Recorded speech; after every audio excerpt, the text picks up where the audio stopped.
તો તું એની ઢાલ બની અને એની સાથે જ રહે. મંજૂર છે મને. સુખમાં દુઃખમાં એમની પડખે ને પડખે ઉભો રહી. જો ના રહું ને તો દિયોર મારા બાપાનું નામ આત્મારામ પટેલ નહીં. લક્ષ્મી બેટા, સુધનના માથે ઘાત છે અને તું સુધન માટે છુકનિયાળ છે. એટલે એની ઘાત જો તું તારા માથે લઈ લે તો બોલ, લઈ શકીશ બેટા?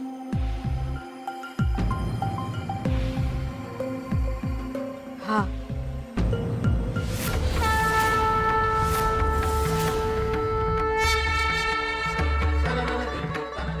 એકવાર વિચાર કરી લે બેટા, વિચાર કરીને બોલ. જેમ સાવિત્રીએ પોતાના પતિનો જીવ બચાવવા માટે યમરાજ સામે લડવું પડ્યું હતું, એમ તારે પણ મોત સામે લડવું પડશે બેટા.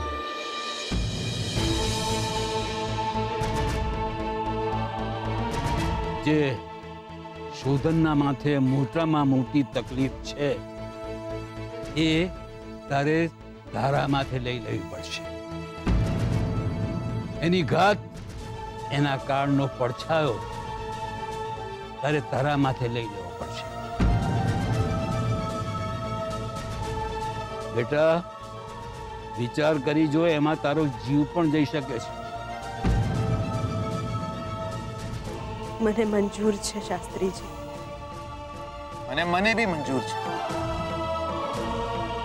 જો અમને કંઈ પણ થશે હું આમની આગળ ઉપર.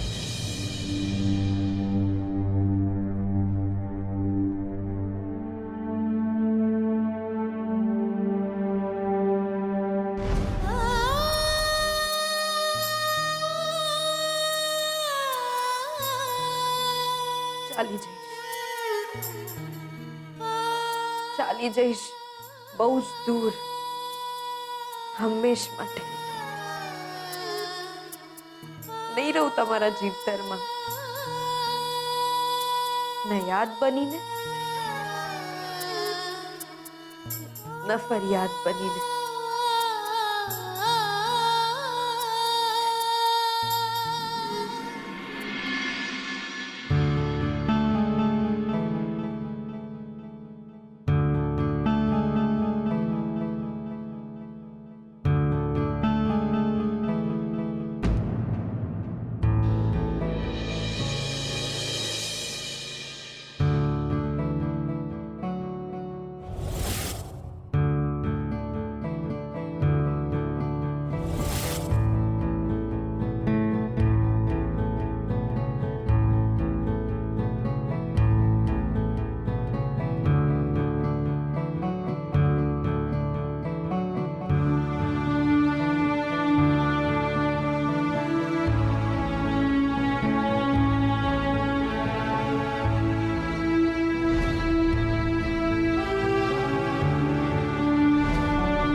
દૂર જવા માટે મન અળગા થવા જરૂરી છે, કામ નહીં. માયા તો છૂટી જ ગઈ છે આપણી વચ્ચે,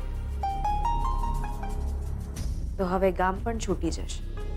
નહીં કરો ચિંતા તમે મારી. સાચું કહું છું, નહીં ચિંતા કરો. માથે ઘાત પોસાશે મને, કોઈના વાલનો કે નફરતનો ભાર નહીં.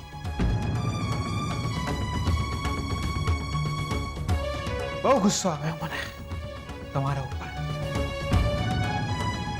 બહુ જ.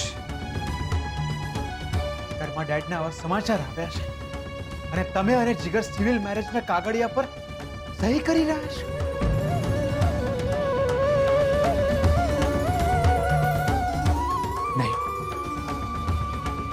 આ લક્ષ્મીને હું નથી ઓળખતો. તમે નથી એ લક્ષ્મી.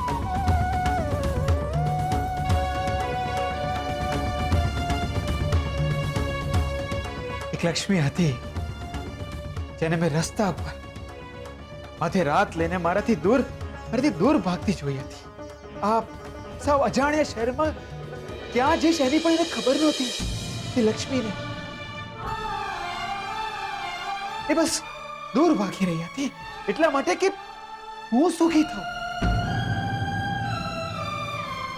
મંદિરની પરસાળમાં નીચે જમીન પર સૂઈ ગઈ હતી જીવતરને ભગવાનને ભરોસે કરીને.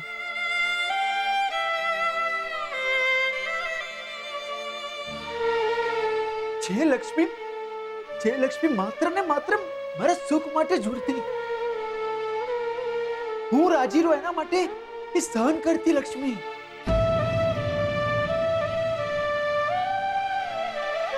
ક્યાંક ચાલી ગઈ છે લક્ષ્મી. એ તમે નથી.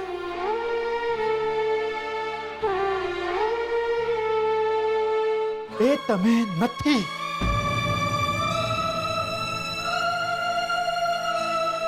આ લક્ષ્મી તો એના સુખને શોધી રહી છે.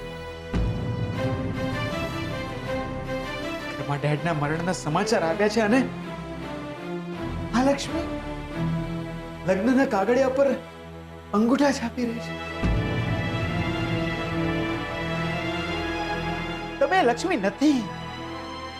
એ લક્ષ્મી નથી જેને મેં એક ક્ષણ માટે પણ વહાલી કરી હોય. નથી તમે લક્ષ્મી. મેં તો નફરત પણ એ લક્ષ્મીને કરી હતી.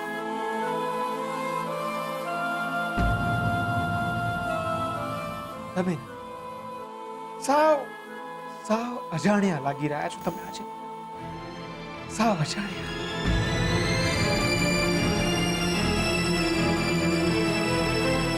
જે છોકરીએ મને લારીમાં નાખીને હોસ્પિટલ પહોંચાડ્યો હતો એને ચિંતા હતી મારી. મારા માથે ઘાત છે એની ચિંતા હતી. એ છોકરી તમે નથી. એ છોકરીને ચિંતા ના હોય જે પોતાના છૂટાછેડા પહેલા બીજા લગ્નની તૈયારીઓ શરૂ કરે.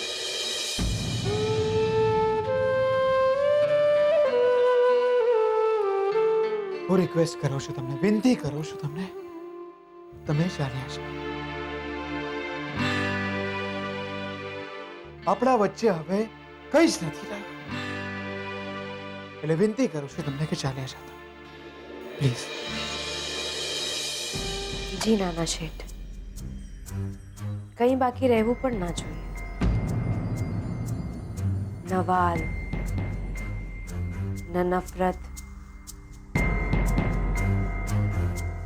ના કોઈ નિશાનીઓ.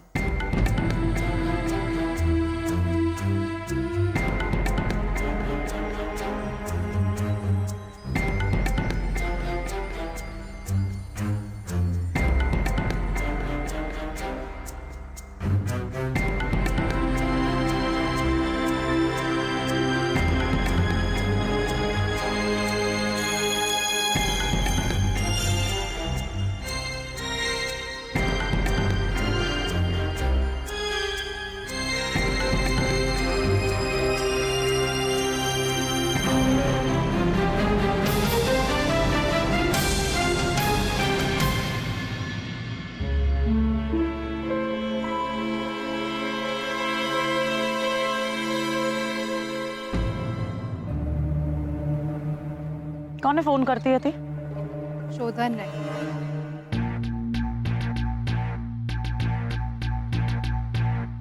કોઈ જરૂર નથી. પણ મમ્મા, હું એની સાથે વાત નહીં કરું તો મને ખબર કેમ પડશે કે 24 કલાક શ્રુતિ, 24 કલાક થઈ ગયા છે એને આવે. એણે તને ફોન કર્યો? ના. તો તું વધારાની છે. કોઈ જરૂર નથી એને ફોન કરવાની. પણ મમ્મા, મારે એને પૂછવું તો પડશે ને કે કોર્ટમાં કેમ ગયો હતો. કોઈ સિરિયસ કામ હોય તો.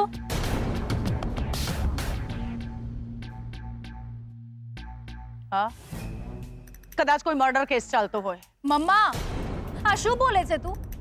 શોધન કોઈનું મર્ડર કરી શકે? તો કોઈ ફ્રોડ કેસ ચાલતો હશે. ના, તું શું કોઈ પણ માણસ મને આવીને કહે ને તો પણ હું ના માનું.